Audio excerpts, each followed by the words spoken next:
नमस्कार साथियों, स्वागत है आप सभी का आपकी अपनी पाठशाला पर। मैं हूं अंकित अवस्थी। देश में एक बार फिर जेएनयू सुर्खियों में है। उमर खालिद की चर्चा है। उमर खालिद के लिए दौरान ममदानी और अमेरिकी सीनेटर्स का मामला सुर्खियों में है। हमारे देश में फिर से एक बार सरकार विरोधी नारों के लिए, देश विरोधी नारों के लिए जेएनयू की सुर्खियां बन रही हैं। जेएनयू में हाल ही में एक वीडियो सरफेस हुआ, जिस वीडियो में कुछ छात्र एक हॉस्टल के बाहर खड़े होकर मोदी शाह के खिलाफ नारे लगाते हुए दिखाई दे रहे हैं। सुनाई दे रहा है इस वीडियो में कि मोदी शाह की कब्र खोदेगी जेएनयू में। कुछ इस तरह के नारे लगाते हुए जो ये छात्र हैं, इन्हें कॉलेज प्रशासन की तरफ से निलंबित कर दिया गया है और इनमें से जो छात्र इस तरह के नारे लगा रहे हैं उन पर एफआईआर की भी खबर आ रही है। फिलहाल के लिए प्रधानमंत्री मोदी और शाह के लिए अचानक जेएनयू में इस तरह के प्रोटेस्ट क्यों हुए, अगर इसको तलाशते हुए निकलते हैं तो पता चलता है कि यहां पर मामला जुड़ा हुआ है उमर खालिद और शर्जील इमाम की जमानत से। मेरे प्यारे साथियों, 2020 के अंदर भारत की राजधानी दिल्ली में सीएए को लेकर के प्रोटेस्ट हुए थे। उन प्रोटेस्ट में इन दो चेहरों का जो कंट्रीब्यूशन था, उसे देखते हुए ये तब से तिहाड़ जेल में बंद हैं। यूएपीए के तहत, अनलॉफुल एक्टिविटी प्रिवेंशन एक्ट के तहत इन्हें बंद किया गया है और इन्हें जमानत नहीं मिली है। इनकी जमानत याचिका हाल ही में फिर एक बार खारिज हुई है। 5 जनवरी को जैसे ही इनकी जमानत याचिका खारिज हुई, उसके बाद जेएनयू में कुछ छात्र प्रोटेस्ट करने उतर आए और सरकार के विरोध में नारे लगाने लगे।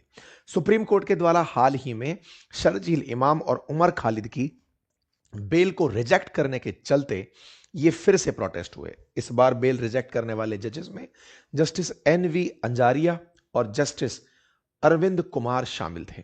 आप दोनों की बेंच के जजेस ने इनकी न केवल जमानत को रद्द किया, बल्कि अब अगले 1 साल बाद इनके लिए फिर अपील की जा सकती है, यह सुनिश्चित किया। क्या यह पहली बार है कि इन लोगों की जमानत पहली बार रद्द हुई है या मल्टीपल टाइम रद्द होती आ रही है? आफ्टर ऑल ऐसा कौन सा केस है जिसके चलते इन्हें जमानत मिल नहीं पा रही है? आफ्टर ऑल इनका केस है क्या जिसके चलते इन्हें जेल में रखा गया है? आज के सेशन में इनका जिक्र करते हैं। इन दो चेहरों को एक बार के लिए आप पहचानें और आगे चलें। सबसे पहले बात शर्जील इमाम की करते हैं। शर्जील इमाम टीपीएस दिल्ली से पढ़े हुए छात्र, आईआईटी मुंबई से कंप्यूटर साइंस में बीटेक और एमटेक किए हुए छात्र रहे हैं। आईआईटी मुंबई से कंप्यूटर साइंस पढ़ना बहुत से लोगों का ड्रीम होता है। इनके ड्रीम में वहां से आगे था एमए हिस्ट्री करना जेएनयू से और वहीं से पीएचडी करना। ये 2015 में पीएचडी के लिए एनरोल जेएनयू में होते हैं। उससे पहले ये एमए भी वहीं से करते हैं।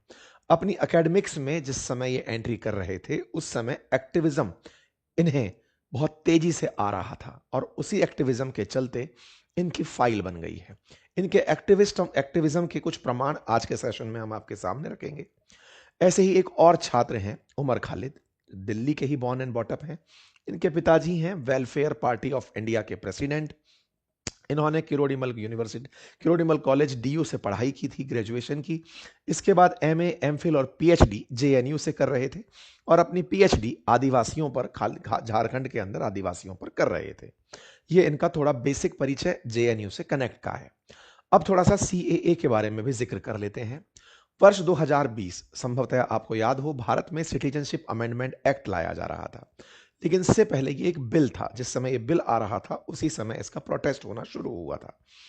भारत सरकार सिटीजनशिप को लेकर के कुछ प्रावधान कर रही थी कि जो भारत में बांग्लादेश, अफगानिस्तान, पाकिस्तान से आकर बसे हुए हिंदू, सिख, क्रिश्चियन, ईसाई,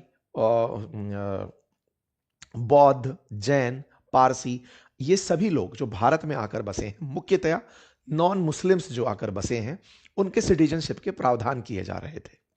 लेकिन इसके विरोध में प्रोटेस्ट शुरू होते हैं देश के सबसे बड़े अल्पसंख्यक समुदाय द्वारा। लगभग 20 करोड़ से अधिक आबादी वाले मुस्लिम्स देश में इस बात के लिए प्रोटेस्ट करने लगते हैं कि भारत में बाहर से आकर बसने वाले मुसलमानों को इसमें शामिल क्यों नहीं किया गया है। सरकार का तर्क था कि हमारे पड़ोसों में जिस तरह से अल्पसंख्यकों पर हमले हो रहे हैं, बहुत से अल्पसंख्यकों ने हमारे देश में शरण ली है। ऐसे में उन्हें इस देश की नागरिकता देना जिम्मेदारी है, क्योंकि उन देशों में ब्लास्फेमी के नाम पर अल्पसंख्यकों को निशाना बनाया जाता है। और ये आप लोगों ने देखा भी है कि बांग्लादेश में जब से शेख हसीना भारत आई हैं, तब से अल्पसंख्यक हिंदू जो कि बांग्लादेश के ही नागरिक हैं, उन्हें भारत के समर्थन में निशाना बनाया जा रहा है और आए दिन आप उनकी हिंसा सुर्खियों में सुन रहे हैं। खैर, सीएए के विरोध में देश भर में प्रदर्शन शुरू होते हैं। पढ़े लिखा वर्ग इस बात में जो कि मतलब समझाने में लग रहा है कि देश सेक्युलर है और सेक्युलर है तो वो मुसलमानों को छोड़कर बाकी को क्यों सोच सकता है, सबके लिए क्यों नहीं सोच सकता, एक समान क्यों नहीं सोच सकता, इस तरह की बातें उठने लगती हैं। मुसलमानों को भड़का दिया जाता है। ये एक सोची समझी रणनीति होती है क्योंकि इसमें देश किसी भी तरीके से नागरिकता बांटने जैसा या नागरिकता का प्रमाण पत्र देने जैसा काम नहीं कर रहा होता है, लेकिन भड़काया यह जाता है कि सरकार रह रहे सभी मुसलमानों से उनका आधार मांगेगी, उनकी पहचान मांगेगी। उन्हें बताया जाता है कि आपसे पहचान मांगी जाएगी कि आप इस देश के हैं या नहीं। इस तरह से उनके दिमाग में कचरा भरा जाता है और देश में एक दंगा भड़क उठता है। ये पूरा कार्य बड़ा ही संस्थागत और सोची समझी रणनीति का हिस्सा था। इसके पीछे एक और कॉन्स्पिरेसी थी और वो कॉन्स्पिरेसी बाद में दिल्ली पुलिस ने डिकोड की। कॉन्स्पिरेसी ये थी कि उसी दौर में प्रेसिडेंट ट्रंप इंडिया आने वाले थे। प्रेसिडेंट ट्रंप का वो पुराना कार्यकाल था और जब वो इंडिया आने वाले थे तो वर्ल्ड मीडिया इंडिया में रहने वाली थी। इंडिया पर दुनिया का अटेंशन होने वाला था और ऐसे में विदेशी ताकतें चाहती थी कि भारत की राजधानी में अगर हिंदू मुस्लिम प्रोटेस्ट हो जाए, भारत की राजधानी में दंगे भड़क जाएं, तो ये वर्ल्ड वाइड कवरेज मिल सकता है कि हिंदू मेजॉरिटी भारत किस तरह से मुसलमानों के साथ या अल्पसंख्यकों के साथ बर्ताव करता है। इस पूरी साजिश को दिल्ली पुलिस ने नाकाम किया, लेकिन फिर भी ये प्रोटेस्ट हुए, इस देश में प्रोटेस्ट हुए और वो वायलेंट बन गए। दिल्ली देश की राजधानी में प्रोटेस्ट हुए और इस प्रोटेस्ट को दिल्ली राइट्स 2020 के नाम से जाना जाता है। इन दंगों में बहुत से लोगों की जान गई, बड़ी संख्या में प्रदर्शन हुए और ये उस समय हो रहा था जब ट्रंप की भारत यात्रा प्रस्तावित थी। इन प्रोटेस्ट का मेजर मकसद दिल्ली में आई हुई मीडिया का ध्यान आकर्षित करना था। वर्ल्ड मीडिया ने इसे 2019 के एंड में कवर करना शुरू कर दिया था कि यहां पर वायलेंस हो रहा है। 53 लोगों की मौत हुई, जिसमें बताया गया कि 38 मुस्लिम थे, 15 हिंदू थे। 700 से अधिक लोग घायल हुए, आगजनी हुई, 753 से अधिक एफआईआर हुई। ट्रंप के भारत आने से पहले हुई इस हिंसा को प्रॉपर तरीके से ग्लोबल फुटेज मिली, लेकिन उस फुटेज में जिन दो चेहरों का बड़ा जिक्र रहा वो ये दो थे, शरजील इमाम और उमर खालिद। शरजील इमाम अपने एक वीडियो के चलते सुर्खियों में थे। सुर्खी ये थी कि भारत का मेनलैंड इंडिया नॉर्थ ईस्ट के साथ जिस कॉरिडोर के थ्रू जुड़ा हुआ है, जिसे सिलीगुड़ी कॉरिडोर कहते हैं, वो चिकन नेक के नाम से भी जाना जाता है। शरजील इमाम का एक वीडियो सरफेस होता है। सीएए प्रोटेस्ट के दौरान ये उस क्षेत्र में पहुंच करके, सिलीगुड़ी कॉरिडोर मेजॉरिटी मुस्लिम बाहुल क्षेत्र है, ये वहां पर जाकर बयान देते हैं कि हम 5 लाख लोग अगर मिल जाएं, सड़क, ट्रेन, हाईवेज इनको रोक दें तो हम पूरी तरह से चिकन नेक को काट सकते हैं और हम आसाम को और पूर्वोत्तर भारत को मेन भारत से अलग कर सकते हैं। इनका यह बयान पूरी तरह देशद्रोह का था। इनका यह बयान देश को तोड़ने वाला था। यह वैसा ही बयान है जैसा आप बांग्लादेशियों से सुनते हैं जब भारत के बारे में आप बयान सुनते हैं। यह वैसी ही चेष्टा थी जो चाइनीज, पाकिस्तानी लोग भारत को तोड़ने के लिए प्लान करते हैं। इस तरह की बात एक भारतीय होने के नाम पर यह कैसे बोल सकते हैं, यह अपने आप में बड़ा सवाल था। ये एक पब्लिक रैली के अंदर कुछ लोगों को संबोधित कर रहे थे, वहां से इनका यह वीडियो बाहर निकल कर आता है। विचार करिए कितना ज्यादा जहर भरा होगा दिमाग में। एक बच्चा जो डीपीएस दिल्ली से पढ़ा है, आईआईटी मुंबई से पढ़ाई कंप्लीट की है और उसके बाद जेएनयू से पीएचडी कर रहा है, और वो देश में ही इस तरह से सिलीगुड़ी कॉरिडोर को कैसे तोड़ा जाए, मुसलमान मिलकर के कैसे इस देश को तोड़ सकते हैं, इसकी प्लानिंग कर रहा है। इस प्रकार की जो उसकी सोच थी, इस सोच पर ही पूरे देश में एक गुस्सा उबल गया। जब पुलिस को और न्यायपालिका को और देश के अन्य जनता जो देश के अंदर बहुत ही सेक्युलर तरीके से रह रही है, वो इस बात को जानने के लिए जब जानी, तब इनके साथ पूरी तरह से इनके एंटी सेंटिमेंट्स तैनात हुए। इसी प्रकार से उमर खालिद अपने बयान में सुनाई देते हैं, जब तक इस देश में भाजपा और आरएसएस हैं, इस देश को कोई और बर्बाद नहीं कर सकता। ये व्यक्ति बड़ा ही इंटेलेक्चुअल तरीके से अपने साथ में लोगों को इकट्ठा करता चल रहा था। ये बताने का प्रयास कर रहा था कि वर्तमान केंद्र सरकार गरीबों की नहीं है, लेबर्स की नहीं है, किसानों की नहीं है, ये केवल अंबानी और अडानी की है। ये अपने इंटरव्यूज में जिस तरह की बातें रख रहा था, वो बातें एक बारगी सुनने पर लगता था कि ये कितना देश के बारे में सोचने वाला है, लेकिन पुलिस जांच में पता चलता है कि ये सीएए प्रोटेस्ट को भड़काने में और उन्हें संस्थागत तरीके से कैसे आयोजित किया जाए, उन तमाम व्हाट्सएप ग्रुप्स के अंदर जुड़ा हुआ बताया गया जो दिल्ली दंगे भड़काने के अंदर जिम्मेदार थे। पुलिस की जांच जब इनके ठिकाने तक पहुंचती है, पुलिस कार्रवाइयां शुरू होती हैं। उमर खालिद पर पहले भी आईपीसी की धारा 124 ए के तहत मामला दर्ज हुआ था, लेकिन वो बाद में उससे निकल गया था। 2020 में शर्जिल इमाम के आसनसोल में जो इसने भाषण दिया चक्का जाम वाला, उसके बारे में इसके ऊपर आरोप तय होते हैं। उत्तर पूर्व में हुई दिल्ली के अंदर दंगों के ऊपर इनके ऊपर धाराएं लगाई जाना शुरू होती है। इनको एंटी सीएए प्रोटेस्ट के चलते फिर गिरफ्तार कर लिया जाता है। खालिद को 20 सितंबर 2020 में गिरफ्तार किया जाता है एक लार्जर कॉन्स्पिरेसी केस के चलते, क्योंकि इन्होंने ट्रंप की यात्रा से पहले देश में दंगा भड़काना, उन्हें संस्थागत तरीके से आयोजित करना, दुनिया के सामने इस मुद्दे को कैसे हाईलाइट किया जाए, इस पूरी चीज की प्लानिंग की थी। इसी के चलते हुए पुलिस ने इन्हें प्रोविजन ऑफ यूएपीए यानी अनलॉफुल एक्टिविटी प्रिवेंशन एक्ट के तहत गिरफ्तार किया और आईपीसी की धारा 15 के तहत इन्हें अक्यूज बनाया। पुलिस की गिरफ्तारी के समय ये दोनों तस्वीरें आपके सामने निकल कर आती हैं। फरवरी 24 2021 में सेकेंडरी चार्जशीट फाइल की जाती है। थर्ड सप्लीमेंट्री चार्जशीट मार्च 2022 में फिर फाइल होती है। मतलब पुलिस अपने द्वारा जो चार्जेस लगा रही है वो फाइल करती चली जाती है। होता यह है कि पुलिस के पास यूएपीए एक्ट के तहत 6 महीने तक चार्जशीट सबमिट करने का समय होता है और उसके बाद भी वो एक्सटेंशन मांग सकती है। इसीलिए यूएपीए को एक सख्त कानून माना गया है, जिसमें कुछ समय पहले यानी 2019 में ही संशोधन हुआ था। पहले ये संगठन पर लगा करता था, अब ये इंडिविजुअल पर भी लग सकता था जो देश के विरोध में काम कर रहे हैं। इसी प्रकार से लास्ट चार्जशीट इनके ऊपर जून 7 2023 को फाइल होती है। 2022 में ट्रायल कोर्ट इनकी बेल को इसी कारण से रिजेक्ट भी करती है, क्योंकि इनके ऊपर 2023 तक तो चार्जशीट ही लग रही थी। 2022 से 24 के बीच में काफी सारे जो को अक्यूज्ड थे उनकी रिजेक्शंस कर दी गई, मतलब उनको जमानत देने से इनकार कर दिया गया। इसी बीच में एक वाकया होता है। 2023 तक तो इनके खिलाफ चार्ज ही तैयार हो रहे होते हैं, ट्रायल शुरू नहीं हुआ होता है। जमानत के लिए याचिका लगाते समय इनके वकील कपिल सिब्बल रहते हैं। कई बार जमानत याचिकाएं कोर्ट ने खारिज करी। एक बार इनके वकील कपिल सिब्बल ने खुद याचिका को यह कहते हुए वापस ले लिया कि अभी समय सही नहीं है। 2024 में यह कहते हुए कि अभी टाइम ठीक नहीं है, चेंज इन सर्कमस्टांसेस का हवाला देते हुए, और इन्होंने कहा so we will try our luck next time.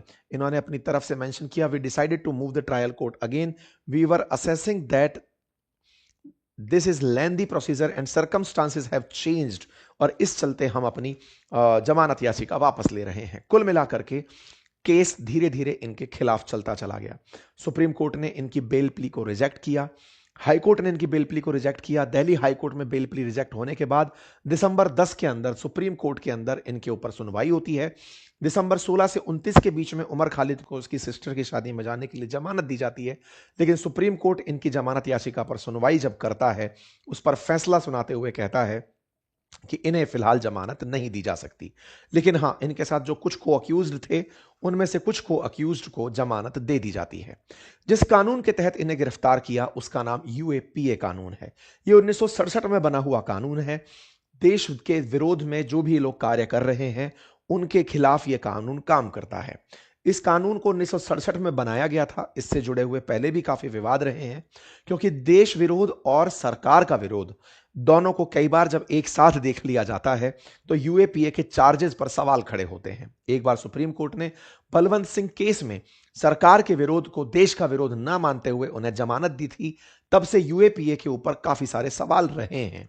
फिलहाल के लिए 2019 में वर्तमान केंद्र सरकार ने इसमें एक परिवर्तन करते हुए टेररिस्ट ऑर्गेनाइजेशन के खिलाफ केवल यूएपीए ना होकर उसके अंदर सक्रिय व्यक्तियों पर भी यूएपीए लग सके, यह प्रोविजन किया था। इसके चलते विरोध भी हुआ था कि सरकार इसका उपयोग अब संगठन से निकलकर व्यक्ति विशेष पर भी कर पाएगी।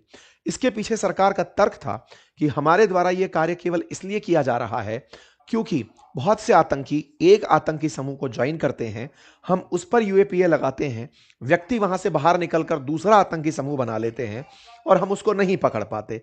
व्यक्ति बदलता रहता है और हम उसका कुछ नहीं कर पाते। अगर हम व्यक्ति को टारगेट करके चलेंगे तो हम आतंक को रोक पाएंगे, और सरकार की यही नीतियां रही इससे आतंक पर बहुत हद तक कंट्रोल भी हुआ और इसी कानून के चलते सुप्रीम कोर्ट ने इन दोनों की हाल ही में बेल रिजेक्ट की है।